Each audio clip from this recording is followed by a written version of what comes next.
Hello.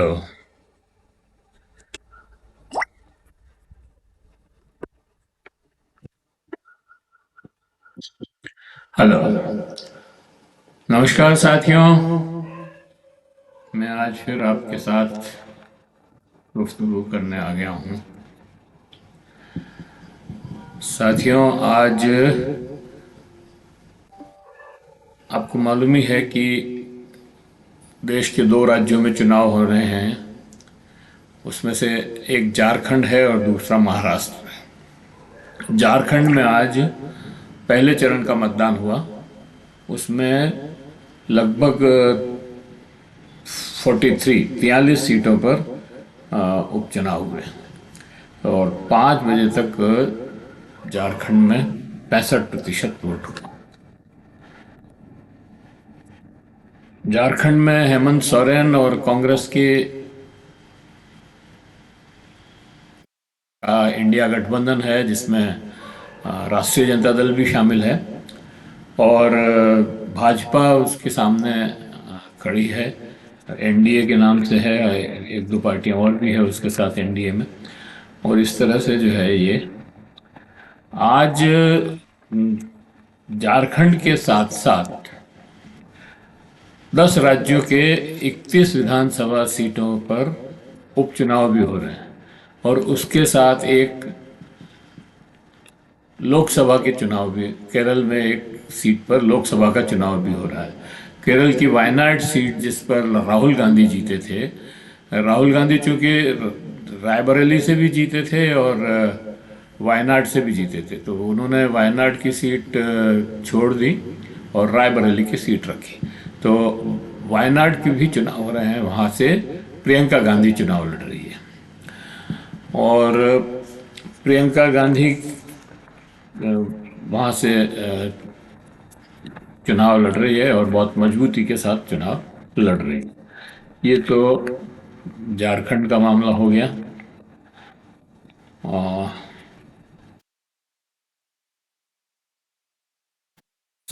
जो उपचुनाव हो रहे हैं उसमें तीन, मतलब 10 राज्यों के 31 सीटों पर उपचुनाव हो रहे हैं। उसमें से 7 तो राजस्थान में है, 4 बिहार में है, 2 मध्य प्रदेश में है, एक छत्तीसगढ़ में है और 6 सीटें पश्चिमी बंगाल में है। और कर्नाटक में 3 सीट है, गुजरात में 1 सीट है, मेघालय में 1 सीट है, केरल में 2 विधानसभा सीटें हैं और एक वायनाड की सीट है। तो ये कुल 31 चुनाव चुनाव क्षेत्रों में चुनाव हो रहे हैं और एक लोकसभा के चुनाव हो रहे हैं।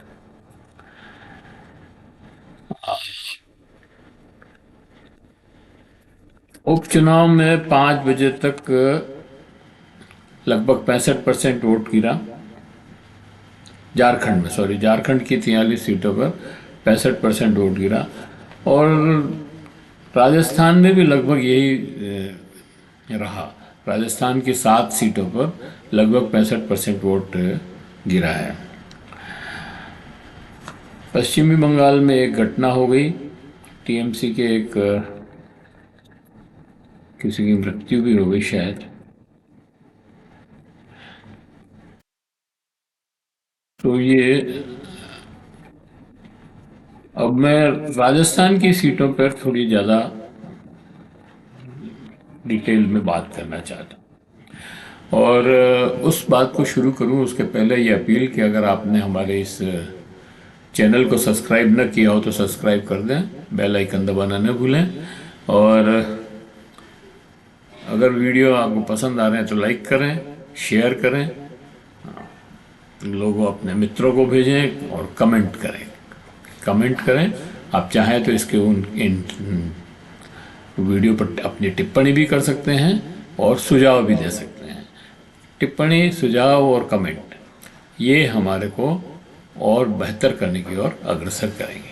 तो इसलिए आप ये हमारे साथ सहयोग कीजिए और सब्सक्राइब कीजिए हमारे चैनल को और कमेंट कीजिए और सुझाव दीजिए। राजस्थान की 7 उपचुनाव सीटें हैं, उपचुनाव हुए, जहाँ पर और ये सीटें इसलिए खाली हुई कि सलूम्बर में तो एक अमृतलाल मीणा जो विधायक थे भाजपा के, उनकी डेथ हो गई, इसकी वजह से खाली हुई। बाकी जो 6 सीटें हैं वहाँ के विधायक जो है लोकसभा के चुनाव लड़ लिए और जीत गए, इसलिए वो खाली हो गई। तो इस तरह से मतलब 7 सीटें खाली हुई। और राजस्थान में आज मतलब 13 नवंबर को 5 बजे तक 68% वोट, 64.6, लगभग 65% वोट पड़ा। और इन 7 क्षेत्रों में 69 पर उम्मीदवार थे। और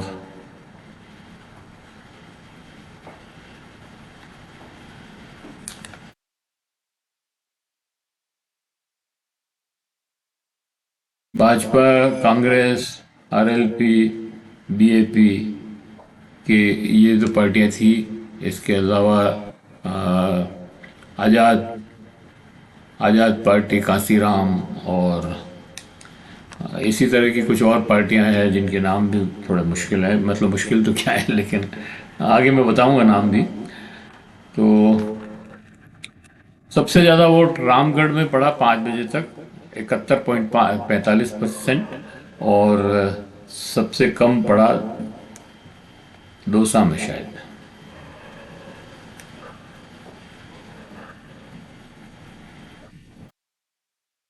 दौसा में सबसे कम हुआ 55%। और खिवसर में 71.04% हुआ है। और 84 जो डूंगरपुर जिले की एक सीट है, 68.53% हुआ है। सलूम्बर में 64.91% हुआ है।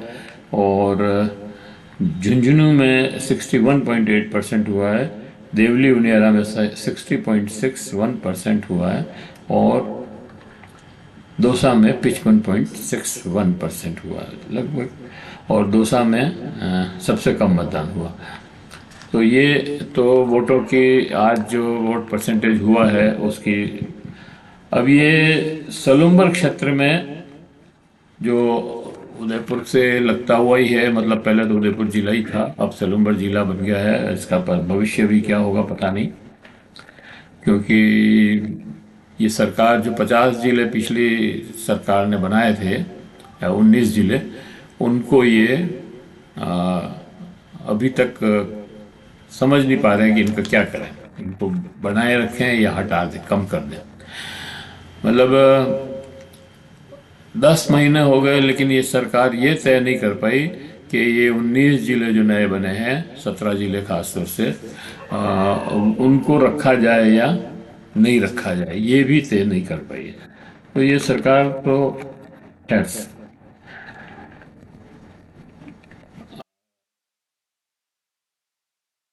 सलूम्बर जो है, यहाँ अमृतलाल मीणा का निधन हो गया था, आपको पता ही बताया मैंने कि भाजपा के विधायक थे, 3 बार के विधायक थे वो। और उपचुनाव में भाजपा ने अमृतलाल मीणा की पत्नी शांता मीणा को टिकट दिया है। इसी तरह से कांग्रेस ने 2 बार वो प्रधान रह चुकी है, और रेशमा रेशमा मीणा को टिकट दिया।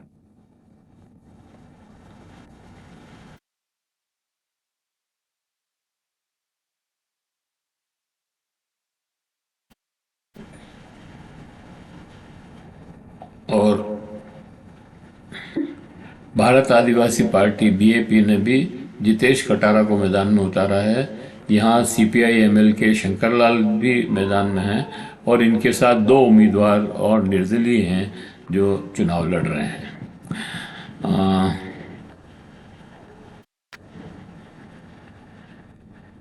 यहाँ पर कांग्रेस और बीजेपी दोनों को ही जो है अपने आंतरिक विद्रोह का सामना भी करना पड़ा। कुछ लोग जो बागी हो गए थे, और जैसे रघुवीर मीणा कांग्रेस में पहले एमएलए भी रहे, एमपी भी रहे, मिनिस्टर भी रहे, और कांग्रेस के उस कमेटियों में भी रहे हैं। लेकिन फिर भी इनको टिकट नहीं मिला, तो ये क्योंकि ये 3 बार पहले टिकट ले चुके हैं और हार गए। अ, 2 बार शायद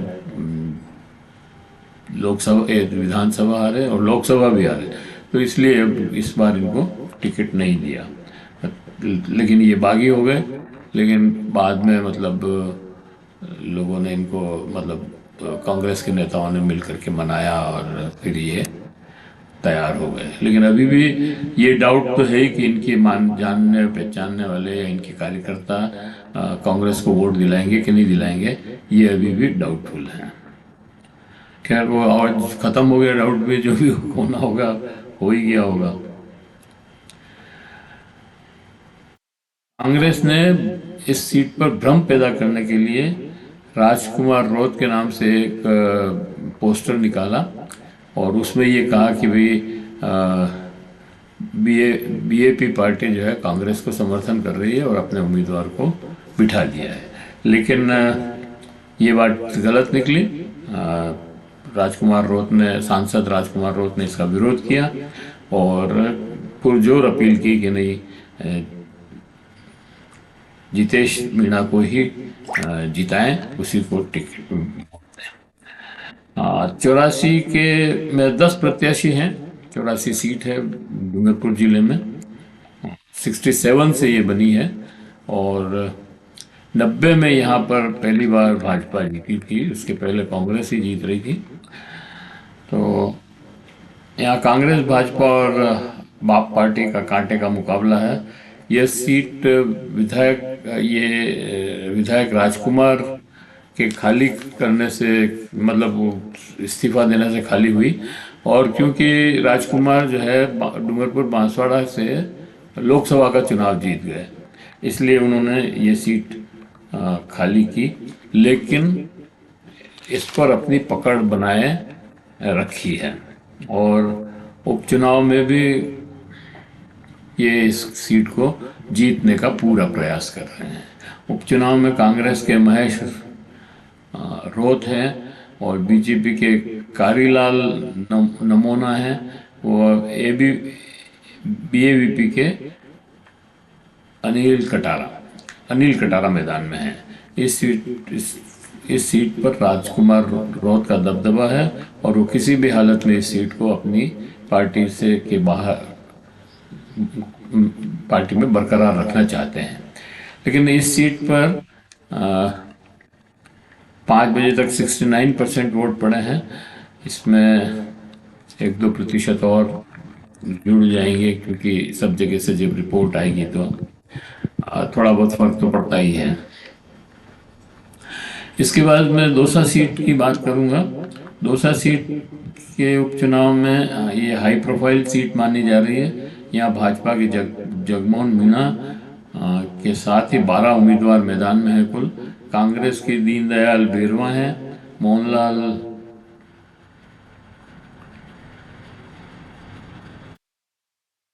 राइट टू रिकॉल पार्टी के हैं और बेनी प्रसाद कौशिक राष्ट्रीय सर्वदलीय पार्टी के हैं और Ritu Sharma Indian People's green party की हैं और दुलीचंद राजस्थान राज्य पार्टी के हैं और पूरनमल मौर्य निर्दलीय हैं। और इस तरह से डॉक्टर राम रूप मीणा,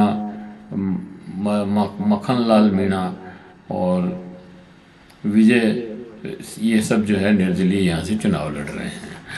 और दौसा से कितना परसेंट वोट पड़ा है? हाँ, दौसा में सबसे कम वोट पड़ा है, 55%।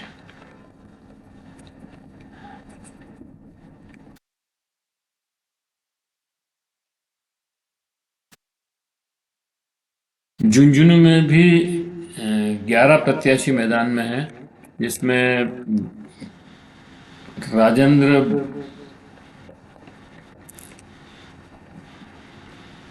बाबू भाजपा के हैं, अमित ओला कांग्रेस के हैं और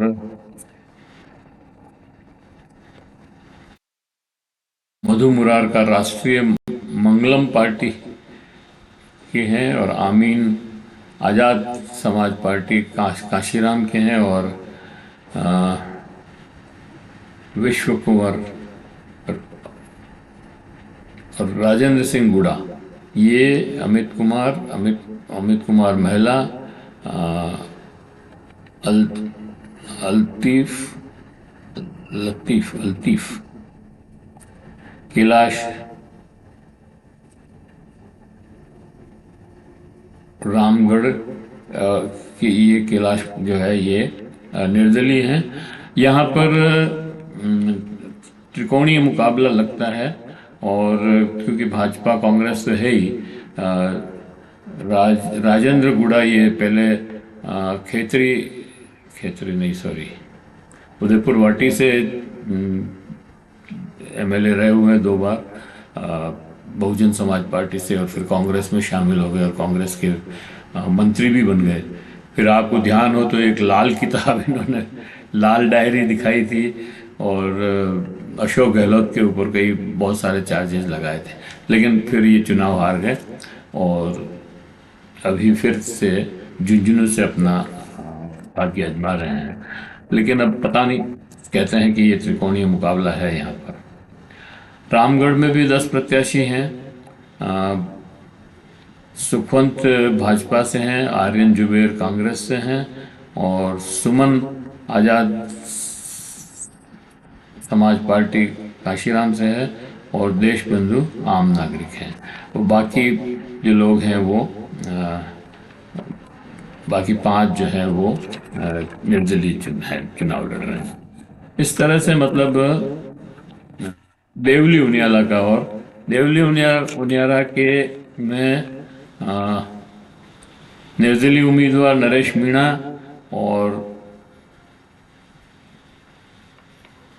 ये निर्दलीय हैं और कांग्रेस के बागी हैं। कांग्रेस ने इनको पार्टी से निकाल दिया, और कांग्रेस के कस्तूर चंद मीणा हैं और बीजेपी के राजेंद्र गुर्जर हैं। इनको और यहाँ से टिकट मिला है।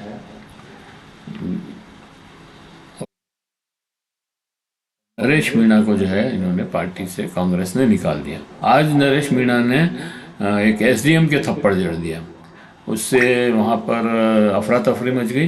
पुलिस भी वहाँ आई, और पुलिस ने, लेकिन उस अभी तो गिरफ्तार नहीं किया है, लेकिन नरेश मीणा को कभी भी गिरफ्तार किया जा सकता है। और यहाँ 5 बजे तक 60% वोट पड़े थे।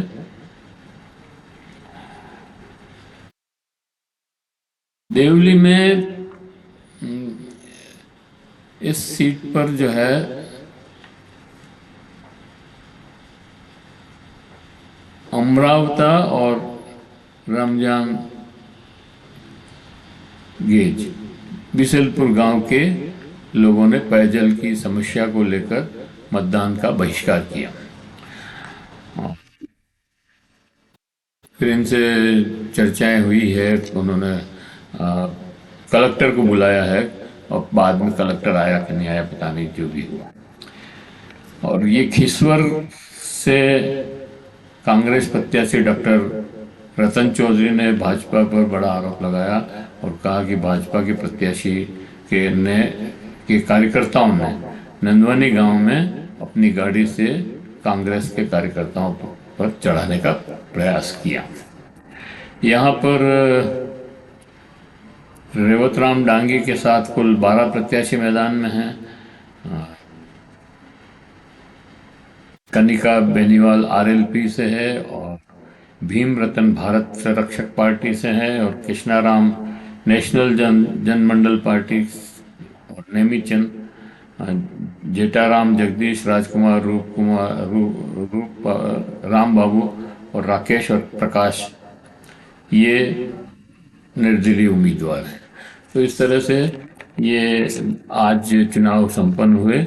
अभी मोटी बात यह है कि राजस्थान में जो चुनाव हुए हैं उसमें 65% वोट गिरा है औसत, और सबसे ज़्यादा वोट पड़ा है रामगढ़ में, और सबसे कम पड़ा है दौसा में। तो ये वीडियो आज यहीं समाप्त करते हैं, और अगला वीडियो फिर कल किसी और दूसरे विषय पर बनाएंगे, तब आपसे मुलाकात होगी। जाते जाते ये अपील और कर दूं मैं आपको कि अगर आपने हमारे चैनल को सब्सक्राइब न किया हो तो सब्सक्राइब कर दें, बेल आइकन दबाना न भूलें, और अगर आपको वीडियो अच्छे लग रहे हों तो लाइक करें और फॉरवर्ड करें, अपने दूसरे ग्रुप्स में दूसरे मित्रों को भेजें, और उनसे भी निवेदन करें कि हमारे चैनल को सब्सक्राइब करें। आप हमें इन वीडियो पर कमेंट कर सकते हैं, टिप्पणी लिख सकते हैं और सुझाव दे सकते हैं। आप चाहें तो जिन विषयों पर आप वीडियो सुन चाहते हैं वैसा वीडियो भी हम बनाने का प्रयास कर सकते हैं। तो इसी टिप्पणी के साथ इस वीडियो को समाप्त करते हैं। जय भारत, जय हिंद।